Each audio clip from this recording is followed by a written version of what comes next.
The first rays of sunlight break over the vast Pacific, casting golden reflections on the water. Through the early morning mist, a lone PBY Catalina patrol aircraft slices through the clouds. It's black-painted, hull identifying it as one of the elite Black Cats. Normally cloaked in night, today it flies in daylight. And danger.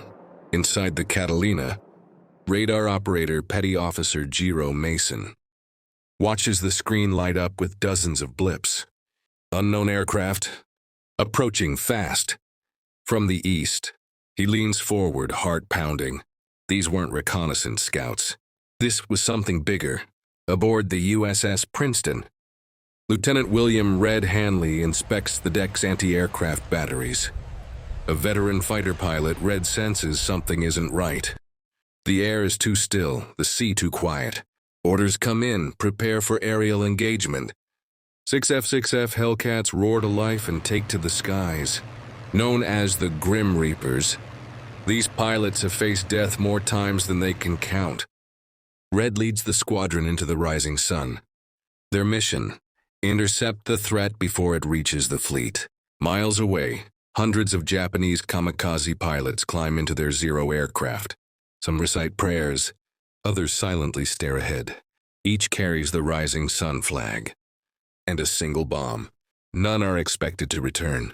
Back aboard the USS Princeton, Red finds a quiet moment before takeoff. He scribbles a short letter to his daughter back home in Nebraska. "If I don't make it, tell her I flew so she could run free."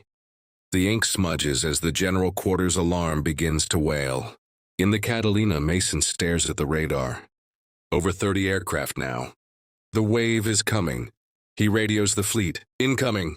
Bearing 095. Estimated 200 bogies inbound. Repeat, Kamikaze wave approaching." On the flight deck, Red's Hellcat roars down the carrier's runway and lifts into the air. One by one, the Reapers follow. Below them, sailors scramble to man their guns. Above them, the sky begins to darken. Not from clouds, but from wings.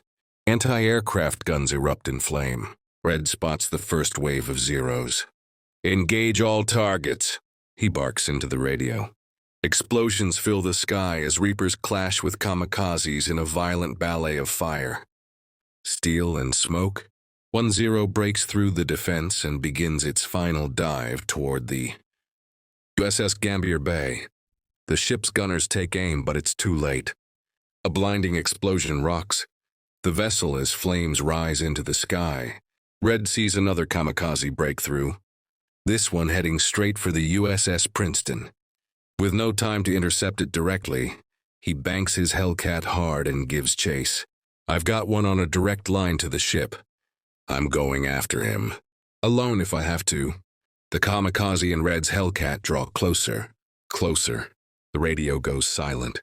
Then no impact. A massive fireball blooms in the sky.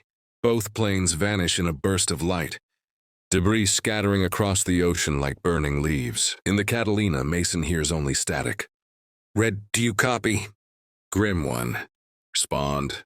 "Nothing." The silence is deafening. His knuckles whiten around the headset. Another name to be added to the list. Aboard the USS Princeton, chaos turns to order. Fires are controlled. Kamikazes are repelled. Sailors shout and weep. Red's chair in the ready room remains empty. His helmet sits on the seat, as if waiting for him to return. Smoke rises across the horizon. Multiple ships have taken damage. Several are gone. But the line held. The Kamikazes failed to break the fleet, at a heavy cost, but not a fatal one. 5 Hellcats limp back to the carrier, wings riddled with holes. Engines smoking. But the pilots survive. As they disembark, there's no celebration. Only silence, fatigue, and loss. The roster on the flight deck. Chalkboard shows a name crossed out. Deadliest William Hanley. A faint line drawn through a life lived at full throttle. A pilot, a father, now a memory. Weeks later, in a quiet town in Nebraska, a man in uniform delivers a folded American flag and a letter to a young girl. "Your father saved an entire ship.